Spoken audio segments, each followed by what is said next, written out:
Welcome to Arkansas Wildlife. We've got a great show lined up for you this week. First off, we're headed out on a rabbit hunt in eastern Arkansas behind a pack of beagles. We're also going to introduce you to Gene Davis, a fascinating man who kayaked the entire length of the Arkansas River by himself with very little support. And finally, we're going to take you over to Lake Hamilton for a tour of the Arkansas Game and Fish Commission's newest nature trail on Electric Island. All that and this week's winner of a hunting and fishing license right after this break. Arkansas Wildlife is brought to you in part by Academy Sports and Outdoors. For all, for less.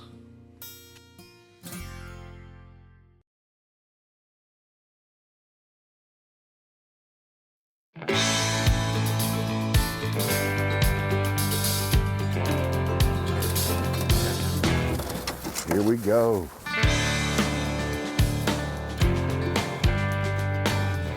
I love to see a dog work. When it's rabbit hunting, it's just fun.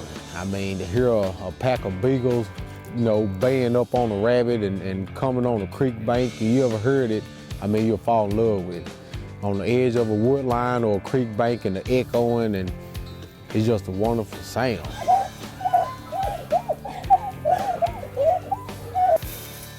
Let's go find a rabbit. We went out on a late season rabbit hunt over in East Arkansas, not too far from Humphrey, hunted some Conservation Reserve Program land as well as some ditch banks along agricultural fields. We were with Clifton Jackson, small game program biologist for Game and Fish, as well as Carlos Houston's kind of our hunt master, and his buddies Nate Avery and Eddie Moore, and of course, Carlos's pack of beagles from 4-H Kennel. Houston's hard hunting hound, which I have 3 grade dogs and 2 registered dogs. And I'm trying to start my own kennel and maybe just be able to breed dogs that don't have no quit. And also I'm trying to get more people into it, as far as kids and the youth. Every year I try to give away 1 puppy out of each litter to just a random person, just to, to keep the tradition alive, more or less. So I'm trying to get it to where more people will kind of, start rabbit hunting.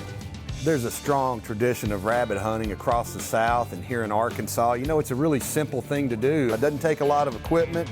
A lot of people, pass down from one generation to the next, and Carlos is no different. My grandfather, when I was probably 12, 13 years old, we used to sit on the end of the field while we cut soybeans, and we would shoot rabbits as they came out. And I was probably 13, like I say, and shot my first rabbit. And it wasn't 2 weeks later, he bought me a shotgun, 410 pump.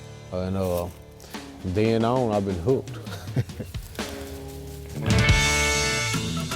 Find that rabbit.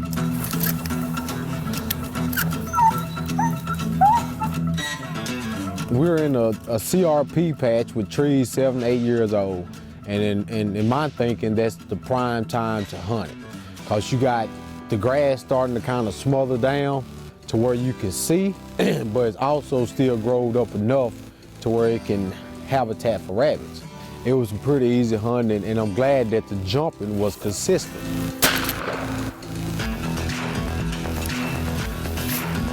And quick as we killed the rabbit, we was able to get right on another.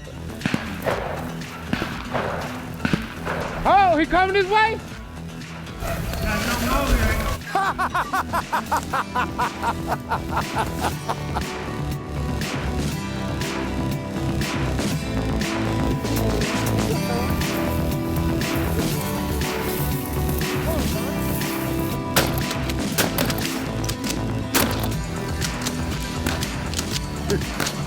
Oh, there you go. That's it. You get some on TV? I believe you scored on that one.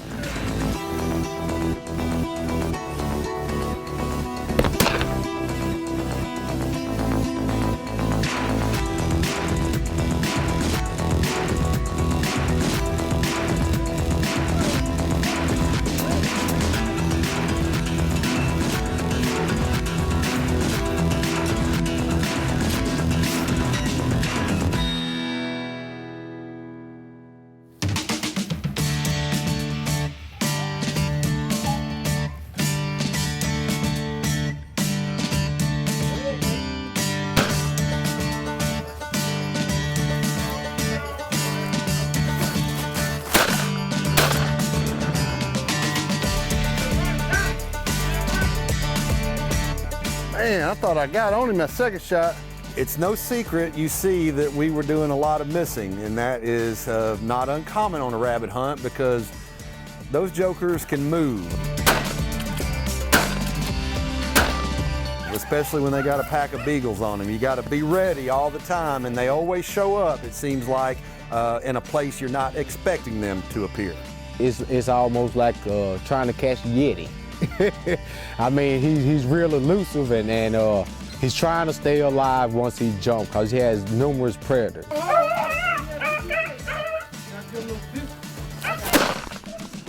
When that rabbit in the bushes, more than likely, I say 90% of the time, he's tipping. And then when I say tipping, he's just moving very gracefully in front of the dog. He's dead over there. No, I don't know. But when he hit a wide open spot like we were in, he's trying to get to his next brush pile to get away from the dogs and like you said, us shooters, which I don't think us shooters had them worried too bad because we chunked quite a few shells at them. It was a great hunt. Got to make some new friends, and Carlos and Nate and Eddie, and hunt once again with my friend Clifton from the Game and Fish Commission. But by far the best part of that hunt was listening to those beagles on a hot rabbit. It was a real good day, I guess, for everybody except Nate. Everybody got a chance to blow the dust out the end of the gun. And you still got a chance to kill rabbits and hear dogs run. That's a perfect hunt. I mean, it's not about the kill, it's about the thrill and the enjoyment.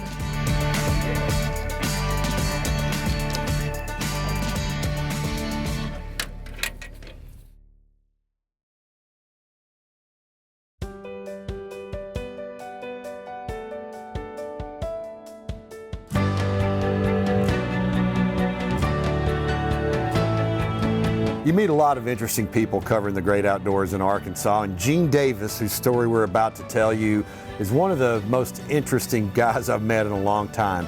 Found out about Gene from Clayton Rogers, one of our wildlife officers who encountered him while checking teal hunters during the September teal season of 2017. Gene's taking a kayak trip from the foot of the Rockies all the way to the end of the Arkansas River where it meets the Mississippi. Gene gave Clayton one of his cards, who in turn gave it to me. I went to his website and arranged through his contact person, who is his sister, who lives in Fort Smith, that he was going to be coming through Little Rock on a certain date. So Scotty Wyatt and I loaded the boat and our camera gear and found Gene on a sandbar of the Arkansas River about 5 miles south of Terry Lock and Dam, and it was an incredible story. In 105 miles from this point, I will beat the Arkansas River single-handed. At almost 1,500 miles long, the Arkansas River is the 6th longest river in the United States. Born of the snowpack in the Rocky Mountains in Colorado, it winds across Kansas, Oklahoma, and Arkansas before reaching its destination at the Mississippi River in southeastern Arkansas. On a wide sandbar on the Arkansas's bank is where we find 56-year-old Gene Davis, who says he's always felt a connection with the Arkansas. I grew up on a little farm just 8 miles from this river. In a very real sense, it is almost like an old friend, something you respect and kind of afraid of once in a while, but always fun. Davis had reached a point in his life where he was looking for a challenge. As an avid outdoorsman and kayaker, he started researching different river systems that would satisfy the goals for his journey. I looked at all of the rivers from the area I was in, and with just a little bit, a moment's Google search, there had some kind of record been set. The Arkansas had none. With just the limited amount of supplies he could fit on his 9.5-foot kayak, he began his quest from Boone, Colorado on April 9th, 2017. I did not want to stay any longer where I was. I wasn't doing any good. I wasn't accomplishing anything, and every moment I wasn't on the river was a moment that I was wasting. So I sold everything that I could and hit the river. In the beginning, he had to overcome some extreme obstacles. For instance, long stretches with little or no water. When your daily progress can be figured in yards per day rather than miles, It takes a while to get something done, and there were well over 100 miles it was like that, where the water was so shallow. I've stepped across the Arkansas River in one step many times. Despite the slow and frustrating start to his journey, Davis continued downstream for the next 3 months, eventually hitting the McClellan Kerr navigation system and its more reliable channel in eastern Oklahoma. It's been awesome. As soon as I hit, I couldn't wait to hit the navigation system. Yeah, at that point, I was elated. I couldn't get enough, and I still can't. Love it. All the while, documenting his travels with entries in journals and with detailed maps of his every move. So today is day 167. Stopping at different points along the way to refill supplies, which were provided by both sponsors as well as strangers he would meet along the way. I have been really surprised at how many good people I've met on this river. And by good people, I mean really wonderful folks. You know, kick off your shoes, come on in, have dinner. It all begs the question, why? Why would a man in his mid-50s suddenly decide to drop everything and kayak the entire length of the Arkansas River? Davis says the inspiration for the trip came after the deaths of 2 of his 4 children. I was not near the parent I should have been. I had to turn this into a way for me to pay penance as failing as a father, because that's how I view this. Death is such a random, tragic, just cosmic thing. There's nothing, you want to be mad. You want to take that anger out. And for me, turning it into a personal battle against something as huge as this, that made sense. Again, cliche, but it's been very therapeutic. It's allowed me to deal with my grief and allowed me to actually relearn joy. But that wasn't the only reason he chose to undertake this adventure. I noticed, it's actually dumbfounded all the way down the whole time, that there are not more people out who are on this river. What I'm trying to do is to get young people to put down your phone for just a little while. Challenge yourself. Become who you can truly be. While Davis says he hopes this trip can make amends for his own personal shortcomings, he also has another wish for young people. I want them to look at what I'm doing and realize that if an old coot like me can look out here and find something literally in their backyard that has never been done, and they go out and do it, what can you do? A few weeks after we met Gene on that Arkansas River sandbar, he reached the end of the Arkansas River 192 days after his journey began on October 17th, 2017. But he didn't stop there. He turned right, headed south down the Mississippi River, and faced an entire new set of challenges on the Big River. Barge wakes and dangerous currents forced him to make some modifications to his boat. After some lengthy weather delays in southern Louisiana, Gene Davis's epic kayak adventure down the Arkansas and Mississippi rivers came to an end on February 27th, 2018. 10 months and 18 days after the journey began, he took his kayak out of the Mississippi River at Venice, Louisiana. Stick around, we'll be back with more Arkansas Wildlife right after this break.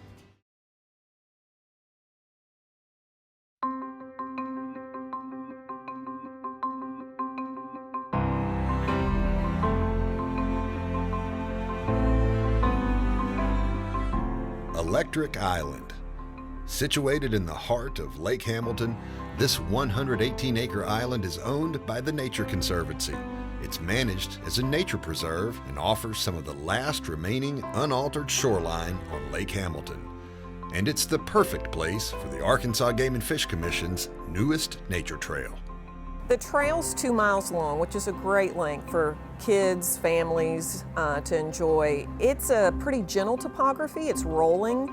It's a very open woodland. The Nature Conservancy has done prescribed fire on it, so you can see through the woods. We always see white-tailed deer almost, all kinds of migratory birds, waterfowl, eagles if it's wintertime, box turtles, skinks, you name it. So a lot of neat creatures to see on the island throughout the seasons. There's also a couple old home sites that are on the island, and you can see the foundations and the chimneys from when folks used to live there. For several years, Electric Island has been managed as a game and fish wildlife management area, but its location and size make it unsuitable for hunting. Jake Wisenhunt is our wildlife biologist out of the Hot Springs office, and Electric Island is a wildlife management area, so he'd have folks call and say, hey, can we, duck hunt from the island? And there's no hunting per the lease agreement from many years ago with Arkansas Power and Light, which is now Entergy. So he met with the Nature Conservancy who owns the island and said, is there something else we can do? And they discussed a nature trail. So Jake came to me and said, what do you think about a nature trail? So the public can actually enjoy this public land. So that's how we got the ball rolling. Game and Fish, the Nature Conservancy, and Arkansas Master Naturalists worked together to plan the trail. So we started walking the island and said, man, this is a really open understory. It's going to be a great place for a trail. So then the next steps were laying out the trail and flagging it and mapping it. Actually building trail, especially by hand, is a lot of work. And we ended up leaning on the Arkansas Department of Corrections. The Benton unit has a work release program. And so we had a crew of inmates come out and actually build the trail old school with hand tools and did all the backbreaking work of digging in the trail, removing trees and roots and rocks, and doing the actual trail construction. So these are guys that are on a work release program. They're getting some real world skills before they go out into the real world to a real world job. So they get all this experience, and they did a really nice job on the trail. This is the Game and Fish Commission's first nature trail on an island, making it an ideal destination for those who enjoy paddling as well as hiking. Of course, it's also a prime location for a break from summertime boating activities on the lake. It's really unique to have a trail on an island. I only know of one other on Greer's Ferry Lake. So the Electric Island Trail is 2 miles long. It's about a mile from the boat launch over to the island. So folks who enjoy Lake Hamilton in the summer, it's going to be a great place for them to pull up, take a 2-mile hike, get out and take a swim, and then go back to their boating. For those that like to paddle, it's a nice easy paddle over to the island if you're avoiding the time when the motorboats are out. And offers a great opportunity to hike, swim, and then go for a paddle around the lake. I encourage paddlers to use it during the off-season or early in the morning when it's not a lot of boat traffic on the lake. If the Electric Island official dedication is any indication, the new nature trail figures to be a popular place for outdoor enthusiasts. We were really pleasantly surprised. We had over 100 people show up to the dedication, and I think there was just a lot of excitement about an island nature trail. So people showed up to ride boat shuttles over. We had lots of kayaks. We probably had 30-something people kayak over to the island. So really a neat experience. They got to hike the trail, hear more about the history of the island, and we just really had a great time. The Electric Island Nature Trail is a unique outdoor destination, and it's one more way the Game and Fish Commission is helping connect Arkansans with the natural world. This has been one of my favorite projects. It's really been neat to see it go from the start of just an idea many, many years ago to a trail that people are really enjoying. And it's exciting to me to get new people out on wildlife management areas and learn about our partnership with the Nature Conservancy and learn about what Game and Fish does to manage land for wildlife. So it's a really neat project so folks can enjoy this public land and learn more about conservation.